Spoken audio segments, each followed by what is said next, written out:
예, 오늘 부활절을 맞이해서 예수님의 부활의 의미에 대해서 같이 생각하도록 하겠습니다. 기독교 기본 이야기하고 있는데 십자가 먼저 이야기하고 그리고 부활 이렇게 하려고 했는데 오늘 부활절에서 부활부터 하고 그리고 십자가에 대해서 살펴보도록 하겠습니다.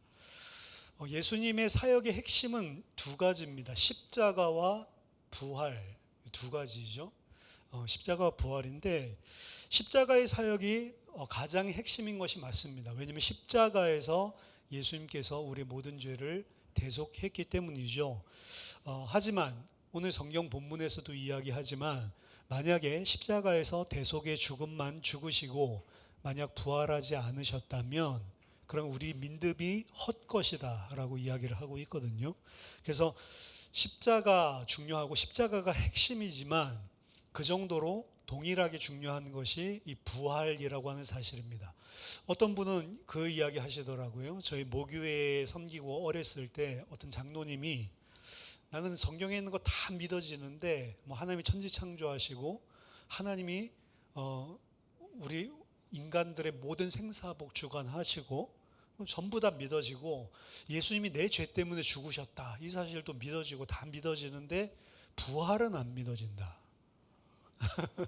근데 그건 부활은 안 믿어진다가 아니고요. 다 안 믿어지는 것입니다. 사실 앞에 게 믿어졌으면 부활도 그냥 너무 쉽게 믿어져야 되는데 앞에 것도 사실은 안 믿는 것이죠. 본인이 이해되고 수용할 수 있는 수준만 사실은 믿는 거다라고 생각을 할 수가 있습니다. 부활이 왜 그렇게 중요한가 이 부분에 대해서 오늘 같이 말씀을 나누려고 하는데요. 먼저 첫 번째 생각할 것은 십자가의 사역은 완전하다라고 하는 것입니다. 십자가에서 예수님께서 피를 흘리시고 죽으심으로 그리스도의 일을 완성하셨습니다. 성경에서 이것이 증언하는 바거든요. 그리스도라고 하면은 기름 부음 받은 자, 더 쉽게 말하면 이미 예수라고 하는 그 이름에서 성경에서 우리에게 설명하고 있지만 자기 백성을 저들의 죄에서 구원하실 자, 구원자. 그리스도는 뭐 우리가 신학적으로 성경을 분석해서 이야기한다면 그리스도 우리나라 말이 아니죠. 기름 부음 받은 자, 선지자, 제사장, 왕. 성경에서는 왕, 제사장, 선지자에게만 기름을 부어서 직책을 세웠거든요. 그러니까 이 세 가지 직분을 합친 것을 그리스도라고 합니다. 예수 그리스도라고 하는 것은 예수님이 바로 그리스도이십니다 라고 하는 사실을 인정하는 사람이 예수 그리스도 하는 거죠.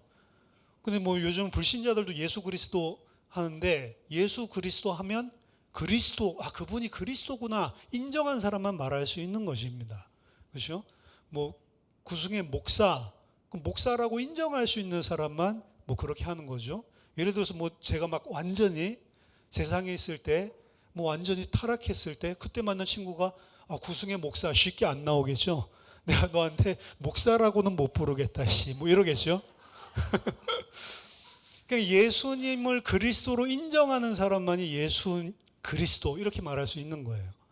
성경에서는 그리스도라고 하는 건 헬라어이기 때문에 원래는 메시아라고 하는 단어거든요. 정확하게 모시아인데 메시아라고 하는 단어에서 헬라어로 바뀐 게 그러니까 이제 유대인의 히브리어로는 예수 메시아 이렇게 되겠죠. 근데 이제 헬라 시대에 오면서 예수 그리스도 크리스토스인데 우리나라 말로는 그리스도. 중국 사람들은 지두. 이상하죠? 예수 지두. 예수님이 그리스도다라고 하는 것은 예수님이 자기 백성을 저들의 죄에서 구원하실 구속자로 오셨다라고 하는 사실을 인정하는 사람들만 예수 그리스도라고 이야기를 할 수 있는 겁니다. 저 옛날에 이 사실들을 정확하게 모르니까 들었는데도 예수 그리스도 하면 예수는 뭐 성, 뭐 그리스도는 이름 이런 식으로 뭐 아니면 영어니까 그리스도가 성 뒤에 있고 예수는 이름 뭐 이런 식으로 생각했다니까요. First name, last name. 근데 예수님이 그리스도다라고 하는 거, 예수님은 그리스도다 이렇게 하면 약간 생소하고 예수 그리스도지 뭘 예수님은 그리스도야. 처음에 진짜로 이렇게 들었어요. 20대 초반에. 뭐 예수 그리스도라고 하면 되지 예수님의 그리스도야. 예수 그리스도 믿는 거지 뭘 예수님이 그리스도이심을 믿는다. 그게 뭔 소리야? 잘 모르니까요. 예수 그리스도를 믿는 게 아니고 사실 정확하게는 예수님이 그리스도이심을 믿는 겁니다. 예수님이 메시아이시다. 그것은 하나님이 택정하신 자기의 백성들을 완전하게 구원하신 구원자이다 라고 하는 사실을 믿는 것입니다. 옛날에는 선지자, 제사장, 왕 이런 거 모르면 그리스도 모르는 거다라고 했는데 그렇게 몰라도요, 저희 백성들을 완벽하게 죄에서 구원해내서 하나님의 백성, 하나님의 자녀로 구원하시는 분, 이게 이제 그리스도거든요. 예수님, 2000년 전에 오신 그 예수가 바로 그 구원자, 구속자, 그리스도의 일을 완성하셨다라고 하는 것입니다. 예수님이 그 그리스도의 일, 구원의 일을 완성하신 그곳이 바로 십자가의 죽음입니다. 그래서 십자가의 죽음이 핵심이란 말이에요. 저는 지금 이제 십자가에 대한 책들을 좀 사서 읽어보고 있는데 깜짝 놀란 것은 전 세계 기독교에 십자가의 대속이 성경 그리고 우리가 믿는 기독교 믿음의 핵심이다라고 믿는 그런 기독교인들이 엄청 소수더라고요. 놀랍죠? 그러니까 거기에 이제 나와 있는 것들을 보면 이 믿음을 가지고 이것이 바로 핵심이다라고 하는 이 작은 단체가 있는데, 이 단체랑 큰 단체가 영국에서 같이 우리 합쳐서 사역을 하자라고 했을 때 이 조그만 단체의 리더가 그 사람들에게 물었어요. 당신들은 예수 그리스도의 십자가의 대속이 우리가 믿는 신앙의 핵심이라고 믿느냐라고 물어봤더니 우리는 그거 부인하지는 않지만 인정하지만 핵심은 아니다. 그러니까 이제 여기서 그럼 당신들과는 나는 일할 수 없다. 기독교인들의 생명은 여기에 있는 것이고 이게 핵심이라고 생각한다. 그러니까 이거 보면서 그 단체가 좀 이상했나 보다 이렇게 생각했거든요. 근데 책을 계속 읽다 보니까 이것을 핵심으로 받아들이는 기독교인이라고 하는 사람들, 이 사람들이 상당히 적더라고요. 안타깝죠? 여러분들은 분명하게 오늘 핵심을 이해를 하셔야 됩니다. 우리가 믿는 핵심은 예수 그리스도께서 십자가에서 우리의 대속, 우리의 죄를 속하는 일을 완성하셨다라고 믿는 그 믿음, 이게 예수를 그리스도라고 믿는 믿음이거든요. 그 믿음이 우리의 핵심이다라고 하는 사실을, 나머지는 다 그 사실 속에서 파생돼서 나오는 겁니다. 예를 들어서 염려하지 말라라고 하는, 왜 염려하지 맙니까? 염려할 일이 많은데 예수 그리스도께서 우리의 모든 죄를 다 대속하시고 우리를 하나님의 백성 삼으시고 하나님이 우리 안에 계시고 우리를 통치하고 계시니 너희들에게는 염려할 일이 없다라는 개념이 거기서 나오는 거예요. 불신자들이라면 염려해야 되겠죠.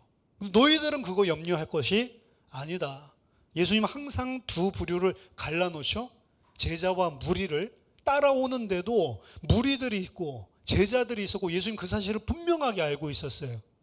그러니까 교회를 다닌다고 해도 이 부분이 핵심이고 이 부분을 선명하게 믿지 않으면 거기서 파생되는 모든 것들이 다 우리가 늘 이야기하는 불신앙이라고 하는 형태로 오게 되는 겁니다. 자, 예수 그리스도의 십자가의 대속이라는 거는 이제 죄 용서했으니까 죽으면 천국 가겠지, 그 정도가 아닙니다. 그거는 일부분입니다. 십자가의 대속으로 말미암아 하나님과 화평케 되었다라고 하는 것은요, 사실은 너는 이제 아무 문제 없는 자야. 아무 문제 없는 자입니다. 왜냐하면 아담을 처음에 생각해보면 문제가 없잖아요. 죄 전에는 문제가 없었어요. 왜? 하나님이 지켜주고 하나님이 함께하고 있으니까. 그게 기준입니다. 하나님이 함께하면 우리를 우리보다 더 잘하시기 때문에 다 공급하고 알아서 챙겨준단 말이에요.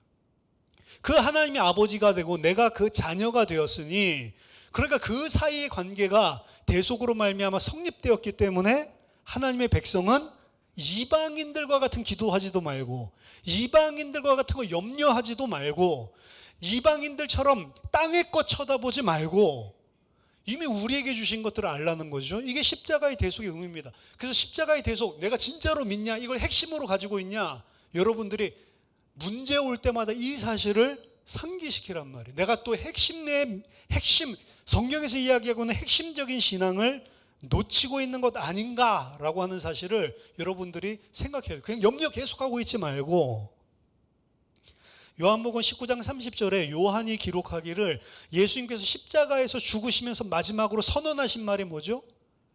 다 이루었다. 뭘 다 이룹니까? 예수님이 무슨 과제를 가지고 오셨다는 것이고 그 과제를 다 이루셨다는 건데, 그 다 이룬 과제가 뭐죠? 우리의 죄를 대속하시고 우리를 다시 하나님의 백성으로 구원하신 그 일을 십자가에서 다 이루셨다라고 이야기하는 것입니다.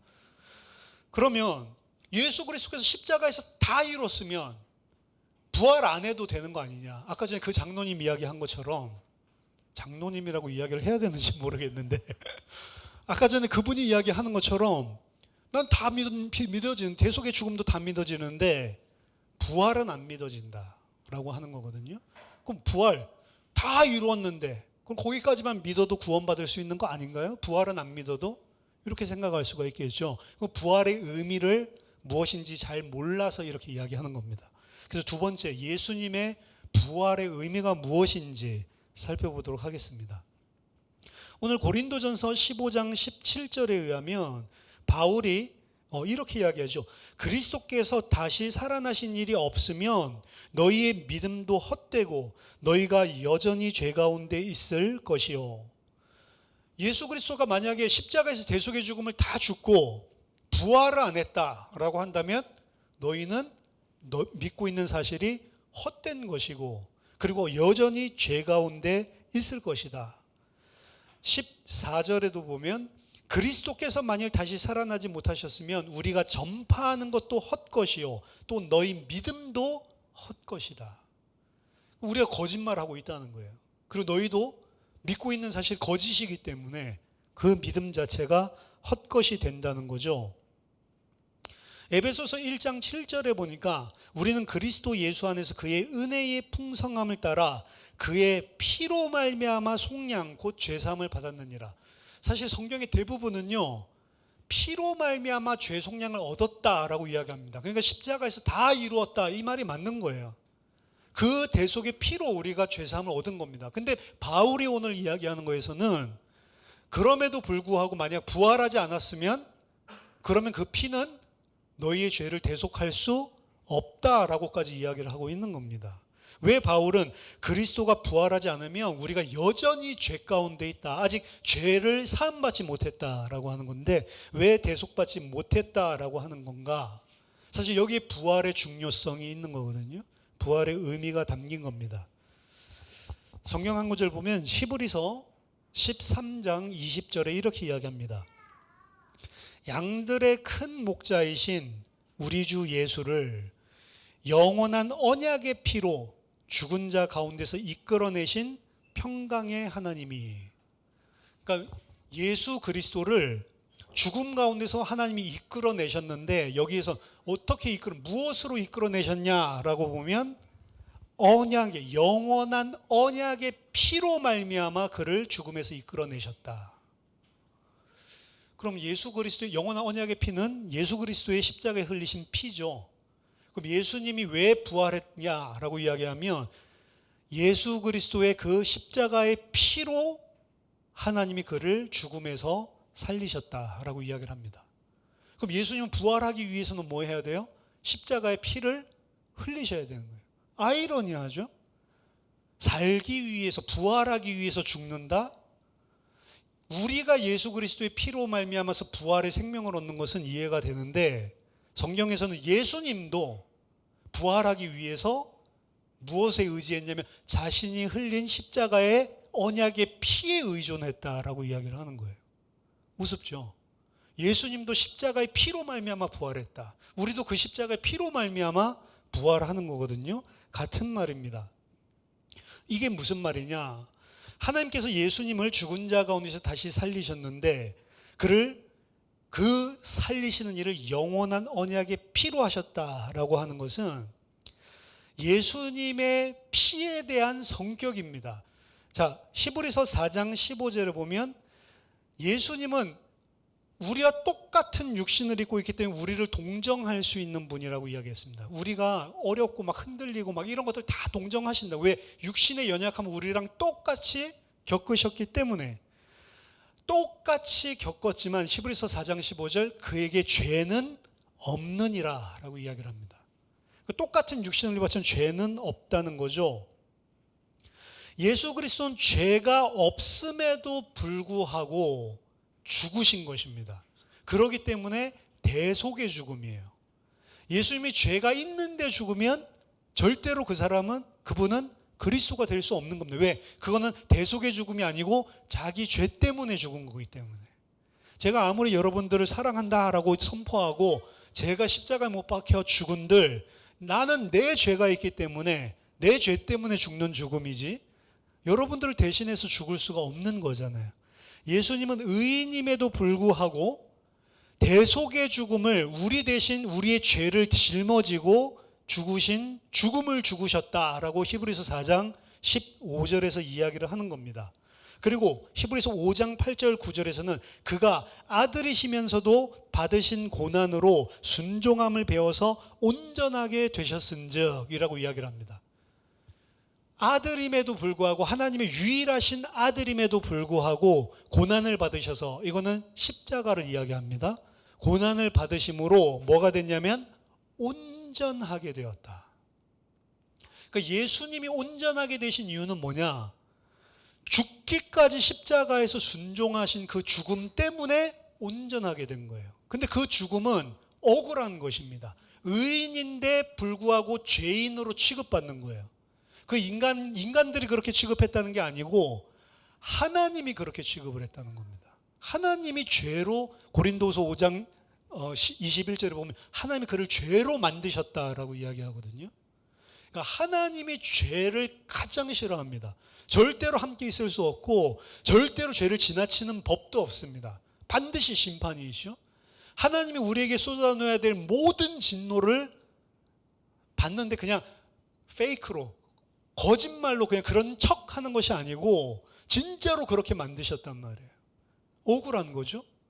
본인도 육신의 연약함을 가지고 죄를 짓고 싶지만 끝까지 싸우면서 인내하면서 죄를 이기셨는데 온전하게 순종하셨는데 마지막 순종의 코스가 뭐냐? 말도 안 되는 거예요. 너를 내가 죄인 취급하겠다는 겁니다.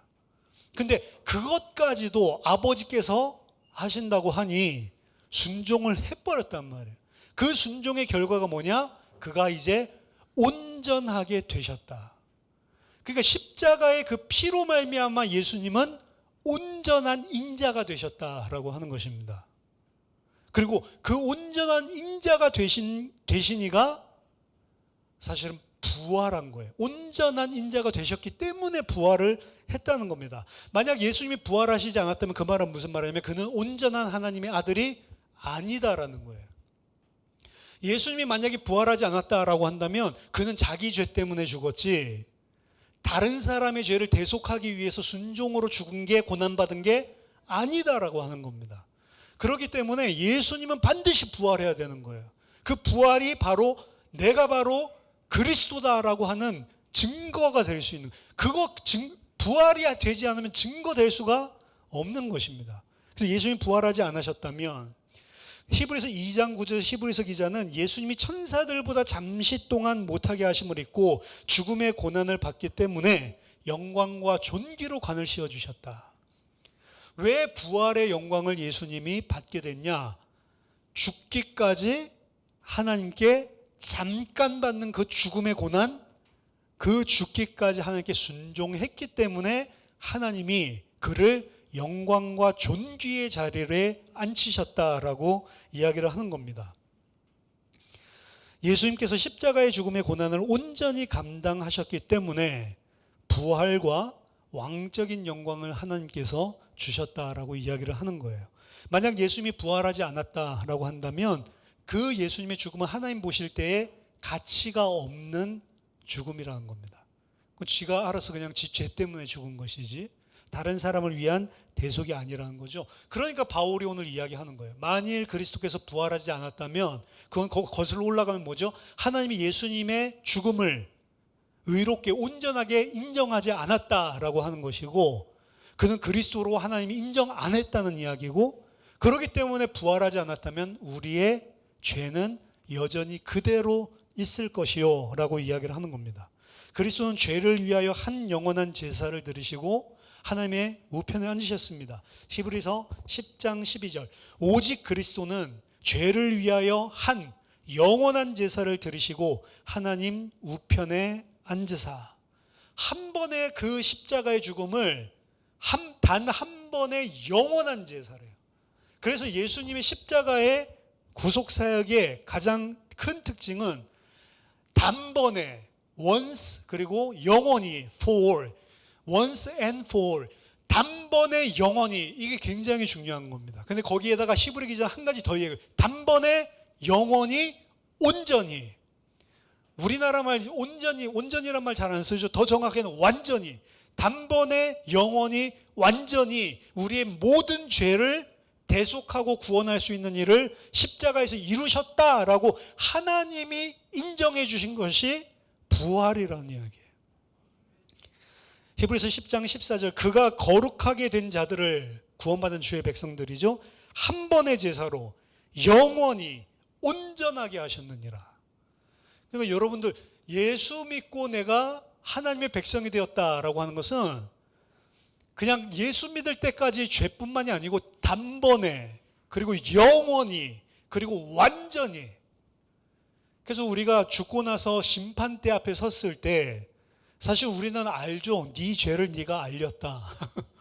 알죠. 그러니까 우리는 면목이 없는데 하나님은 우리의 죄를 도말하시고 기억지도 않는다고 하시는 거예요. 네가 무슨 죄를 지어? 그 정도로 인정을 해주는 게 예수 그리스도의 십자가의 피입니다. 그러니까 감사하네, 막 죄 지어야지, 이런 생각이 듭니까? 그 다른 영이라고 이야기하는 거예요. 그런 식으로 갈 수가 없는 거죠. 감사한 것이지. 예수 그리스도께서 부활하지 않았다라면 그분은 예수 그리스도가 아니고 그냥 예수죠. 예수라는 이름이 되게 유명한 이름이 여호수아, 예슈아라고 하는 이름은 많은 이름이거든요. 그런 예슈아 중에 하나인 거죠. 근데 죽으셨고 부활하셨기 때문에, 사실 부활했기 때문에 그 죽으심이 대속의 의미였구나, 이걸 알 수가 있는 거예요. 부활하지 않았다면 대속의 죽음이 될 수 없는 거죠. 그래서 한마디로 요약하자면 예수님의 부활은 하나님께서 보실 때 예수님이 그리스도의 일을 완벽하게 창세전에 언약한 대로 다 이루셨기 때문에 하나님께서 부활을 허락하셨고, 그것은 예수님에게 주신 상급이라고도 표현을 하고요. 예수님께서 그 죽음에 대한 상급과 동시에 너가 그리스도 맞다라고 하나님이 인류에게 증명해 주신 사건이 부활 사건입니다. 예수님이 부활하지 않았다면 그래서 예수님은 그리스도가 아니고, 따라서 우리는 죄 가운데, 죽음 가운데 영원히 묶여 있을 것입니다. 그러니까 부활의 의미는 십자가의 의미랑 동등한 거죠. 십자가가 더 중요하냐, 부활이 아니요, 같이 물려 나오는 세트죠. 그 십자가 그리고 부활. 자, 오늘 세 번째로 그럼 예수님의 부활과 구원받은 나와의 관계에 대해서 살펴보겠는데, 오늘 고린도전서 15장 20절에 이렇게 이야기합니다. 그러나 이제 그리스도께서 죽은 자 가운데서 다시 살아나사 잠자는 자들의 첫 열매가 되셨도다. 예수님만 부활하신 것이 아니죠. 왜? 첫 열매다라고 이야기했으니까. 수확물 가운데서 처음 딴 것을 첫 열매라고 이야기를 하는데, 남은 것들은 수확 안 합니까? 하죠. 그렇죠? 첫 열매라고 하는 이야기 속에는 그 다음 열매들이 있다라는 것을 사실은 상정하고 있는 겁니다. 예수께서 처음 부활했지만, 그렇죠? 첫 번째 부활한 인간이시지만 우리들도, 잠자는 자들도 그를 따라서 똑같이 부활하게 된다라고 성경에서는 이야기합니다. 어떻게 해요? 예수님이 자기의 언약의 영원한 언약의 피로 부활하셨듯이 우리도 그의 영원한 언약의 피로 말미암아 부활하게 된다라고 이야기를 합니다. 로마서 6장 5절, 만일 우리가 그의 죽으심과 같은 모양으로 연합한 자가 되었으면 또한 그의 부활과 같은 모양으로 연합한 자도 되리라. 로마서 8장 31절 예수를 죽은 자 가운데서 살리신 이의 영이 너희 안에 거하시면 그리스도 예수를 죽은 자 가운데서 살리신 이가 너희 안에 거하시는 그의 영으로 말미암아 너희 죽을 몸도 살리시리라. 지금 우리가 가지고 있는 몸을 너희 죽을 몸이래. 우리는 죽을 몸입니다. 썩을 몸. 육신은 후패하게 되는 거죠. 그렇죠? 저도 이제 50대 됐다고 육신이 후패하는 거예요. 근데 당연한 것입니다. 그렇죠? 뭐 우리 집사님은 뭐 그 50대 가져야 될 성인병 모든 종합 세트를 다 가지고 계시다. 이렇게 이야기를 하시는데 그 세트를 가졌든 뭐 그 중에 하나를 가졌든 안 가졌든 상관이 없습니다. 육신은 시간이 지날수록 점점 후패하는 거예요. 병이 있으니까 그 사람만 후패합니까? 병이 없는 사람도 계속 썩어져 가고 있는 것이 썩을 몸이에요. 썩을 몸. 조금 더 산다. 큰 의미가 사실은 없습니다. 사실은. 하나님께서 우리에게 이 땅의 삶을 허락하셨기 때문에 거기에 순종하는 데에만 의미가 있는 것이지 이 땅에서 어떻게 잘 되고 많은 것도 그거 전혀 썩어져 없어질 것이라고 성경은 계속 이야기하는 거예요. 썩어져 없어질 것인데 근데 왜 일하라고 하냐? 우린 일하는 게 아니고 순종하고 사는 거예요. 하나님께. 불신자랑 전혀 다른 기준입니다. 물론 우리 죄인이기 때문에 그냥 순종만이 아니고 나 먹고 살아야 되니까 이런 거 끼어 있죠. 하나님 그거 다 아십니다. 근데 그럼에도 불구하고 우리의 연약함을 알고 동정해 주신다고까지 하는 거예요. 그거 진짜 감사하죠. 우리에게 있는 대지사장은 우리를 동정해 주시고 우리가 시험에 흔들흔들 거릴 때에도 그래 힘들지 다 알고 체휼하신 분이래요. 그래서 우리 힘들고 어렵고 넘어진다 하더라도 붙들어 주시는 분이라고 이야기를 합니다. 그분이 우리들을 위해 대속하신 것은 그래서 단번에 영원히 온전히 이게 개혁주의 신학 이야기하는데 개혁주의 신학의 핵심이기도 하고 제가 봤을 때는 성경의 핵심인데 이 사실을 안 믿으면 그건 구원받은 게 아니죠. 이전에 어떤 글을 보니까 보수 장로교회 이제 뭐 성도들이 막 쓴 건데 예수 그리스도를 믿음으로 우리가 영원한 죄사함을 받았고 우리는 하나님의 백성이 된 것이 사실이라면 우리는 구원에서 떨어질 수 없다. 이런 글에다가 막 댓글을 다는데 가장 정통적인 교단의 사람들이 구원에서 떨어질 수 없다라고 하는 사실들을 인정을 못하는 거예요.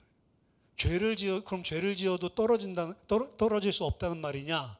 이들이 이야기한 건 아까 전에 이야기한 잘못된 영 요거 이야기하는 거죠. 근데 거기엔 분명히 단서가 우리가 정말로 예수 믿고 하나님의 백성이 되고 구원받은 것이 맞다면 그럼 우린 구원에서 떨어질 수 없다라고 하는 내용의 글인데 거기에다 뭐라고 하냐면 그럼 죄를 막 지어도 되겠네? 이런 식으로 이제 비난하는 사람들이 있고 그 다음 사람은 그럼 내가 교회 가지 않아도 구원받는다는 말이냐?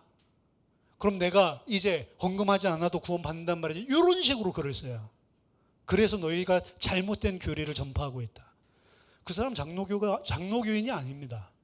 그 댓글을 쓴 사람이 본인이 정통교회를 다니고 있을 뿐이지 정통교회에서 가르치고 있는 신앙이 뭔지를 모르는 사람이에요. 여러분들 앞으로 죄 한 번도 짓지 마라. 그러면 천국 가게 해줄게. 천국 갈 사람이 있습니까? 단 한 사람도 없습니다. 지금까지는 다 깨끗하게 해줄 거니까 앞으로 짓지 마. 그럼 하나의 백성 되게 해줄게. 우리의 실력으로 그거 유지할 수 있는 사람이 단 한 사람도 없어요. 단 하루도 못해요. 왠 줄 아세요? 우리는 다 나 중심적으로 움직이기 때문에 그렇습니다. 근데 진짜 신앙을 가진 사람은 나 중심적으로 움직이려고 하는 것들을 감지할 뿐이죠. 깨달을 뿐이죠. 그래서 하나님 앞에 면목 없다라고 무릎 꿇는 것이죠. 반대로 생명이 없는 자들, 복음이 없는 자들 어떻게 하냐? 모든 신앙생활이 나 중심적인데 그게 나 중심적인 것이 잘못됐다는 것조차도 깨닫지도 못해요. 그러니까 아까 전에 예수님이 죄 다 용서했고 단번에 영원히 온전히 미래의 모든 죄까지 다 용서했으니 이제 내 마음대로 살면 되겠네?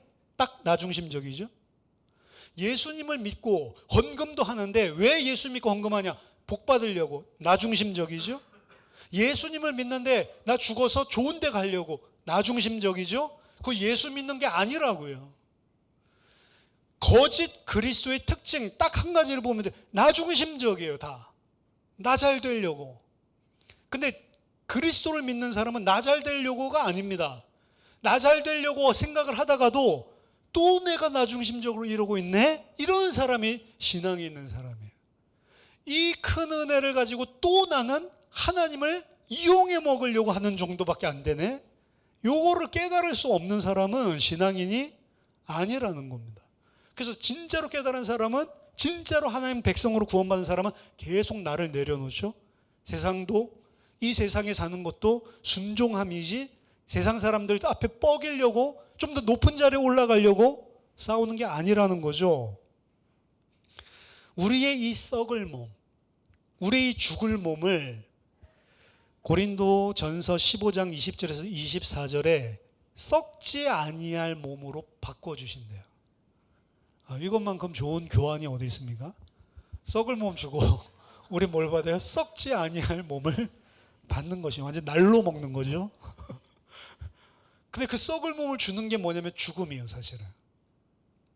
근데 그 죽음을 두려워할 이유가 없는 것이죠. 우린 죽음을 주고 우리 썩을 몸을 주고 뭘 받아요?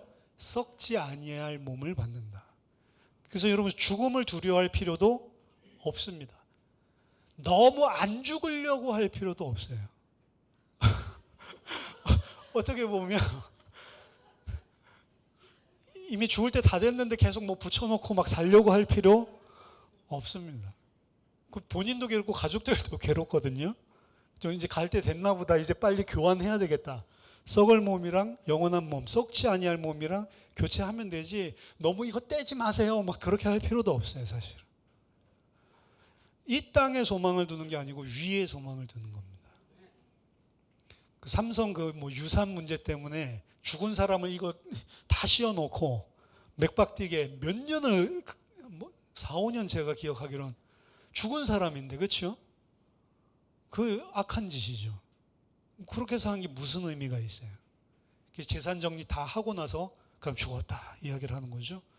그럴 필요가 전혀 없는 것이죠. 그리스도 안에서 우리는 썩지 아니할 몸을 입고 부활하고 영원한 생명을 얻게 될 것입니다. 고린도전서 15장 42절에 죽은 자의 부활도 그와 같으니 썩을 것으로 심고 썩지 아니할 것으로 다시 살아나며.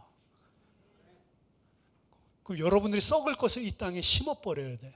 그러면 썩지 아니할 것으로 다시 살아난다라고 이야기를 합니다. 우리 곧 죽을 사람들이에요. 이 꽃 정말 아름답잖아요.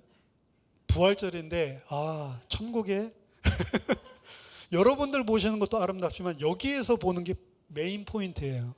나중에 와서 한번 보세요. 여기서 딱 이 커다란 게 저를 쳐다보고 있거든요. 근데 이 꽃은 이미 죽은 목숨입니다. 그렇죠? 이미 잘라져서 오아시스에 꽂아놔서 연명하고 있을 뿐이지 죽을, 그 시간 지나면은 죽는 거예요.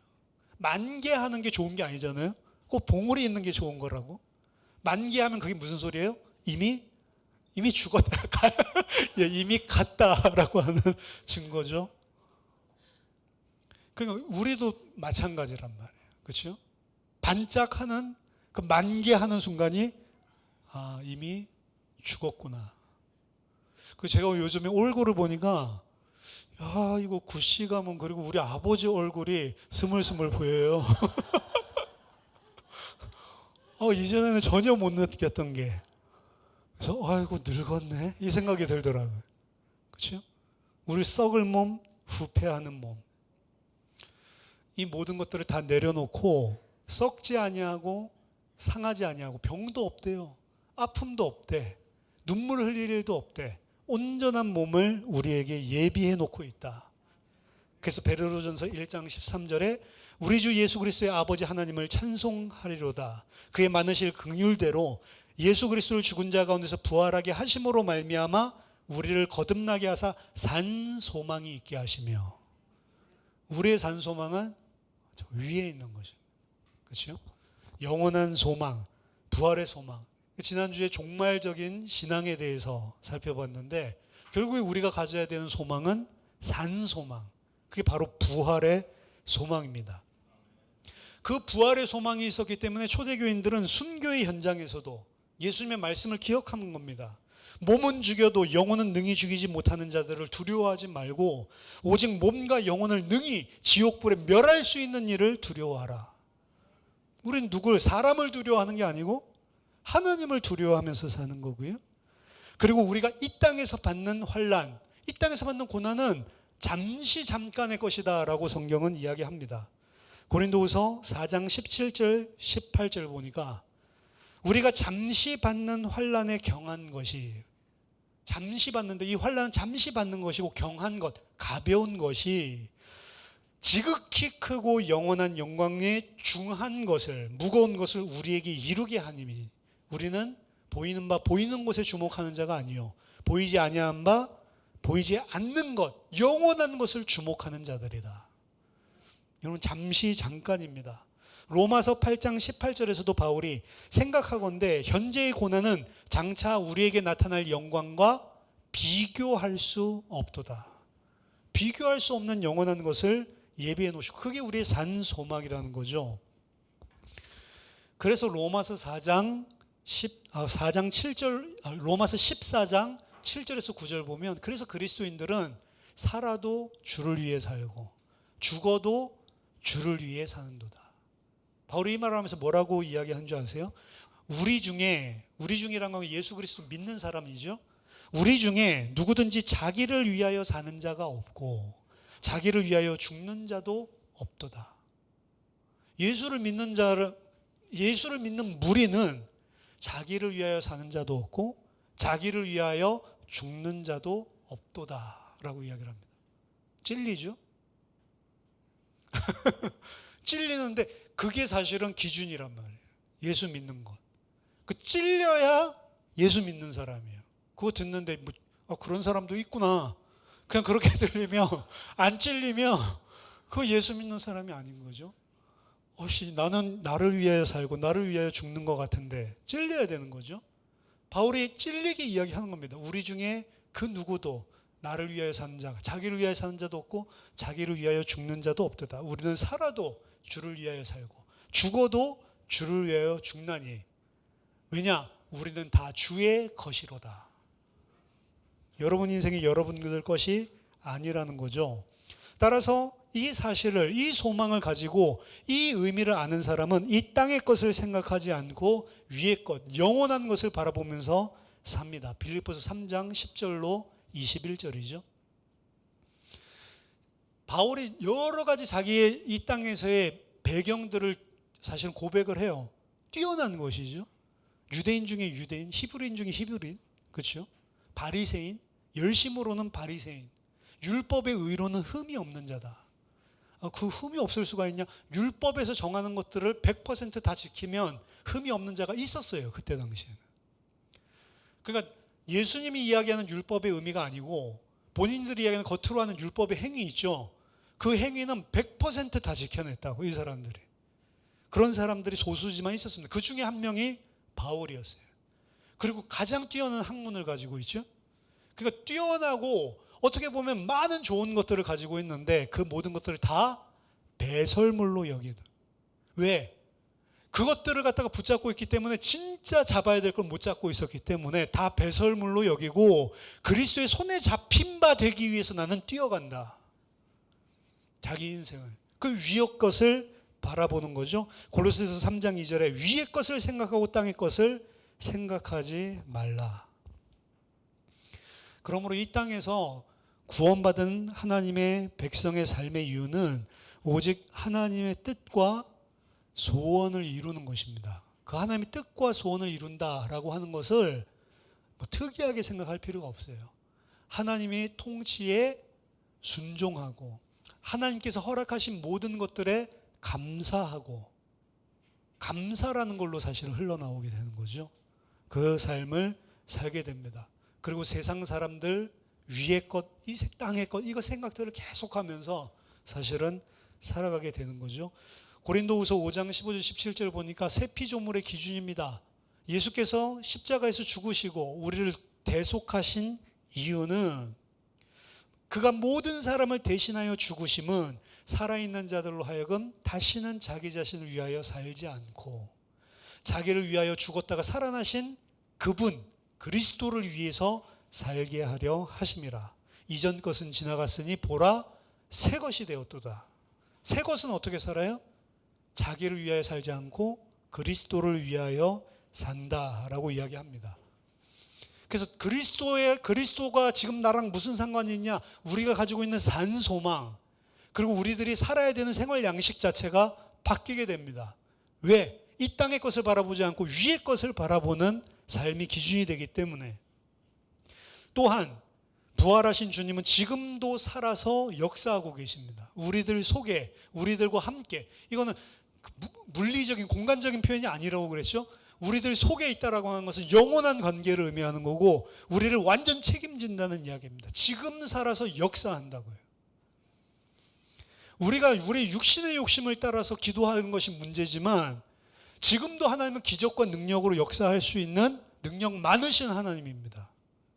근데 그것을 갖다 기복신앙적으로 하는, 그게 틀렸다는 거지. 하나님은 지금도 하나님의 백성들을 위해서 기적과 능력을 베푸실 수 있는 분이고, 그 능력을 가지고 나를 지키고 계시단 말이에요. 예수님 능력입니다. 예수가 부활했고 살아계시다는 것은 가만히 살아계시는 게 아니고 지금도 그 부활의 능력으로 나에게 역사하고 계시다. 여러분 힘들 때, 여러분들이 감당 못하는 일들이 생길 때 고백하세요. 주님 살아서 나랑 함께하고 계시고 그 부활의 능력으로 나를 지키고 계시는 거 맞죠? 왜 내가 허상을 보고 두려워합니까? 죽으면 죽으리라 하면 되는 거를. 우리들이 부활의 소망을 가지고 부활의 의미를 알면, 그래서 기독교인 성도들의 삶은 달라지게 되었다. 영원한 것을 바라보는 것입니다. 우리가 영원한 소망, 산소망을 가지고 부활하신 그리스도를 기념하고 그 부활하신 그리스도가 나랑 함께 하시는 사실을 누리는 믿음의 사람들 다 되시기를 예수 그리스도 이름으로 축원합니다. 한번 기도하겠습니다. 하나님 아버지, 은혜를 감사드립니다. 유일하신 아들 예수님을 이 땅에 보내시고 그 예수님께서 영원한 언약의 피로 말미암아 우리의 대속을 완성하심을 감사드립니다. 부활하신 그 주님으로 인하여 우리가 이 땅에 살고 있지만 위의 것을 이제 소망하게 하시고, 썩어져 없어질 몸이 아니라 영원한 몸을 사모하게 하여 주시고, 땅의 것이 아닌 위의 것을 바라보며 하나님의 뜻에 온전히 순종하는 주의 백성 되게 하여 주시옵소서. 우리에게 산소망을 주신 예수 그리스도 이름으로 기도하옵나이다. 아멘.